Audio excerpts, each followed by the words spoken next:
la réalité, hein, et non plus de représenter au plus vraisemblable. Et regardez où ça le mène. Hein.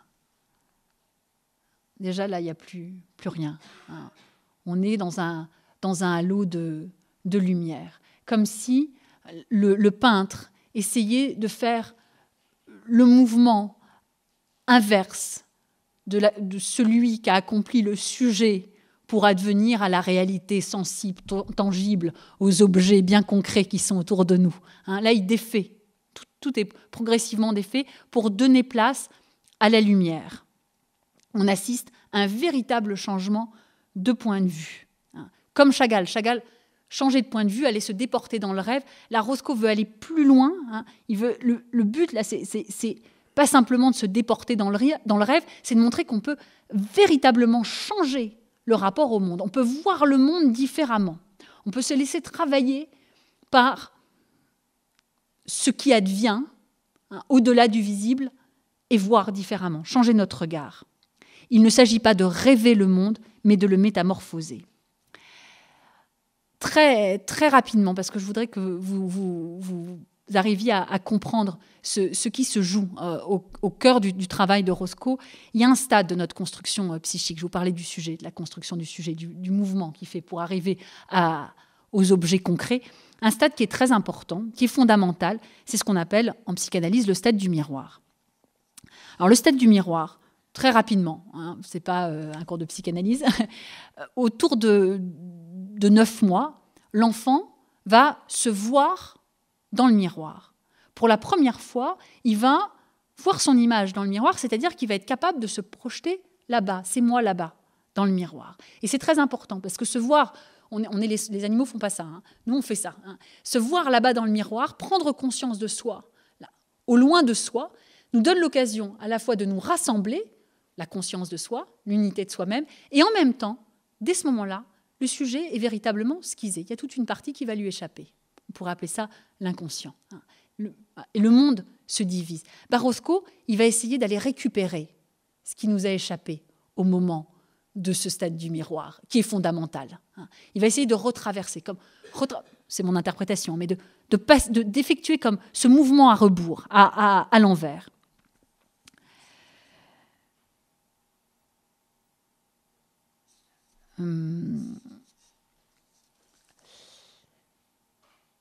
Juste pour vous dire,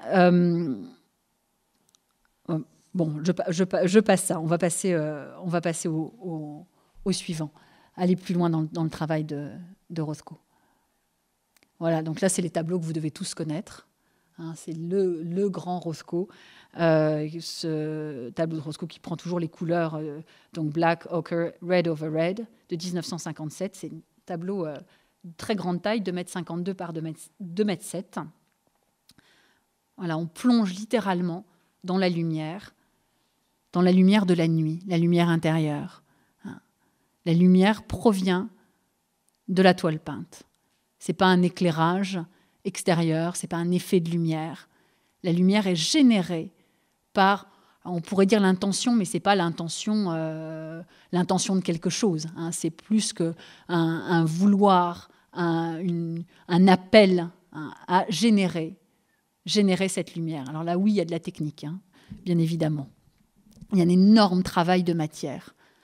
Et les tableaux de Marc Rothko sont extrêmement fragiles pour la bonne et simple raison qu'il a tellement travaillé sa matière, retravaillé ses pigments, comme pour les défaire, défaire tout effet de matière, qu'il bouge énormément, il se conserve difficilement. C'est des tableaux qui peuvent être facilement abîmés.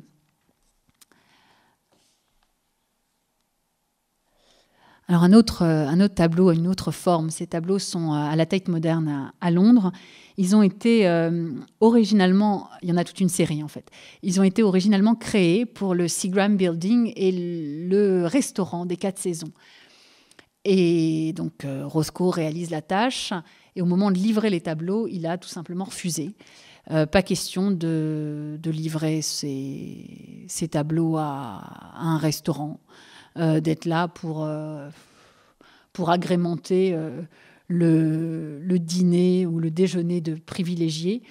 Alors évidemment, il y a eu des conséquences peu agréables pour lui, mais c'était pas certainement pas la visée de ces tableaux. Je vous raconte la petite anecdote pour que vous arriviez à bien situer le lieu du peintre, l'exigence du peintre. Rothko, comme Barnett Newman, dont je vais vous parler après, avait pour souci non pas de peindre ce qui était, mais de peindre l'esprit, de peindre le mouvement, de peindre ce qui était en deçà. Alors être dans un restaurant, qu'est-ce que ça voulait dire? Pour la petite anecdote aussi, je ne sais pas si vous avez vu l'excellente série Mad Men, mais je crois que c'est dans la première série ou la deuxième série, le patron de la série a un Marc Roscoe dans son bureau. Quand on est un patron publicitaire dans les années 50, 60, on achète un Marc Roscoe. Vous voyez comment le marché de l'art a récupéré ces artistes. Et l'histoire de la succession Roscoe est épouvantable. La Marlborough Gallery a débarqué dans son atelier alors que, pour ainsi dire, il baignait encore dans son sang pour prendre les tableaux. Parce qu'il y avait du blé à faire. Je le dis crûment, mais voyez à quel point le marché de l'art va à l'encontre de l'intention de l'artiste, qui est de nous éveiller, de nous ouvrir au mouvement spirituel. C'est vraiment ça, l'abstraction. C'est vraiment ça là qui se joue. Et un autre tableau de 1962. Donc Rothko lève le voile, il dématérialise la matière, il accouche de la lumière et il va plus loin, sans cesse plus loin, jusqu'à défaire le moi. Et peut-être en mourir. Je ne sais pas. Le problème, bien sûr, c'est qu'il n'y a rien. Il n'y a rien d'autre que la lumière derrière le voile. Et une fois qu'on a vu la lumière, une fois que la lumière surgit du néant, il y a le risque du nihilisme, le risque de la dépression. Et cette question qui revient, et c'est pourquoi j'ai mis cette petite phrase de Stanley Cavell au début, qui rappelle que pour Nietzsche, le nihilisme, c'est cette incapacité à désirer le monde. Je trouve que tout le travail de Marc Roscoe nous reconduit à cette question. On va chercher une raison au monde, on va chercher un fond au monde, c'est-à-dire un fond à notre être. Mais l'être est sans fond. Et comment désirer le monde? Comment nous relier au monde? Que désirer? Où aller? Qu'en est-il de cette boussole ontologique qui doit orienter les marins que nous sommes? On est tous des Ulysses, il ne faut pas l'oublier. Donc, avec Roscoe, on est plastiquement, mais surtout anthropologiquement, face à une question majeure. Comment ne pas tomber dans l'impérialisme de l'image? Puisque quand on dépasse l'image, on est face, certes, à la lumière, à quelque chose d'extatique, de magnifique, mais on en fait quoi? Comment ne pas succomber à la tentation de l'oubli? Comment, d'un même geste, saluer la réalité, puisque la réalité qui nous parvient constamment en images nous conduit à cet oubli, et donc à la domination des images, et osons le mot, sans conscience. C'est la publicité. Alors que signifie, en d'autres mots, traverser le miroir et prendre conscience? Et je vous propose, à nouveau, c'est mon interprétation, c'est ma lecture, c'est la manière dont ces peintres m'ont accompagné. Je vous propose Barnett Newman. Et c'est en préparant cette conférence que je l'ai remarqué, que c'est un petit peu rigolo, parce que ça fait quand même plus de 10 ans, mais que Newman, c'est quand même l'homme neuf. Comme quoi on peut travailler par son patronyme. Donc, voilà, Barnett Newman, avec une petite phrase, à nouveau un Américain. Ces peintres se sont choisis comme terre promise, les États-Unis, et comme les États-Unis comme lieu où vraiment exercer leur liberté. Et peut-être que dans les années 50, une promesse a éclos, a été fugacement possible. Donc cette phrase d'Emerson, « Dans toute œuvre de génie, nous reconnaissons nos pensées que nous avions rejetées. Elles nous reviennent, parées de la majesté de l'altérité. Les grandes œuvres d'art n'ont d'autres leçons importantes à nous donner que celle-là. » Quand vous êtes face à un tableau qui a du génie, l'autre vous revient, c'est-à-dire le tréfonds de votre mémoire. Et il faut de l'autre, il faut quelqu'un en face, il faut de l'amour pour que cette opération ait lieu. Alors ce tableau de Barnett Newman qui s'appelle Genesis, The Break, de 1946, Barnett Newman va commencer à peindre très tardivement. Il a une quarantaine d'années, plus d'une quarantaine d'années lorsqu'il fait sa première exposition.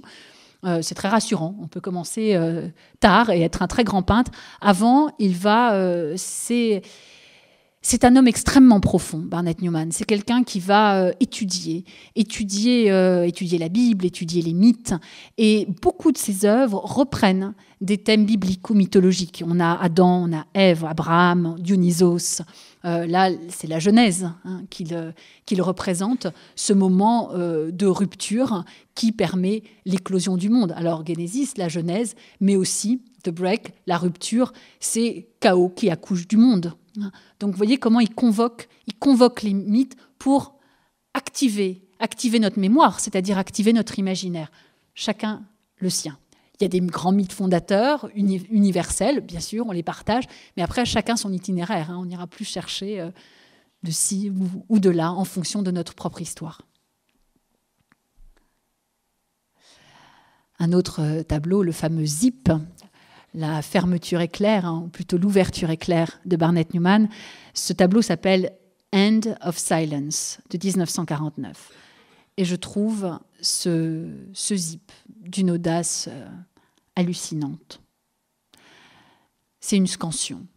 Voilà, sur un monochrome qui n'est pas un simple monochrome, qui est extrêmement travaillé, qui a une densité de lumière, de couleurs, une énergie incommensurable.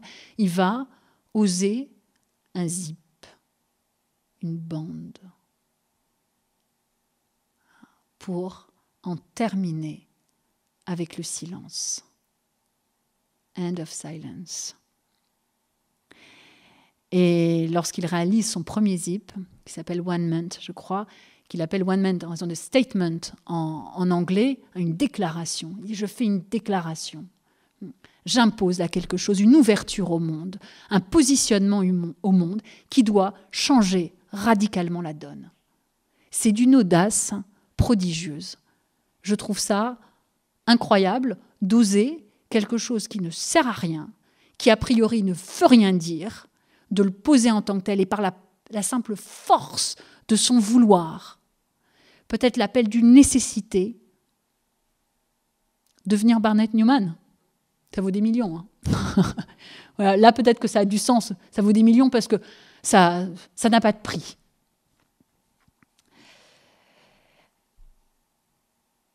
Et alors, pour vous montrer à quel point il va être travaillé par les grandes histoires qui façonnent notre Occident, Barnett Newman va réaliser alors je ne sais plus, sur 5 ou 6 ans, je crois que c'est entre 60 et 66, quelque chose comme ça, il va réaliser, 58 et 66, il va réaliser The Stations of the Cross, donc le chemin de croix, mais pas du tout dans un souci biblique.